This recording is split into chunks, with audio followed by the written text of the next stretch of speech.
izimena nk'amagambo abiri aba muri Bibiliya zankora ku mutima nzambona ko yanditswe n'umugabo w'umunyamurenge gusa sinzi uwari ijambo riba muri Yakobo ijambo riba muri Yakobo 1:2 aravuga ngo nimwemere ko ari ibyishimo rwose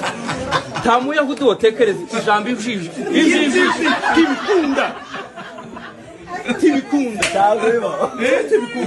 umugabo w'umunyamurenge gusa waruhaza amata n'umutima yanditse gute ngo nimwemere ko ari ibyishimo rwose ngo nimugubwa gitumo nibagerageza bitari bibi irindi jambo ni Dawidi wajyanditse ariko nza mbona ko atari nikawitije amaboko y'umugabo w'umunyamurenge ni umusa yarapfushije umwana we w'umuhungu baramubwiraga ngo age kwandika yamandika igitekerezo cy'umunyamurenge agira gute haravuga ngo mba nararabye nta muyahudi wotekereza gukora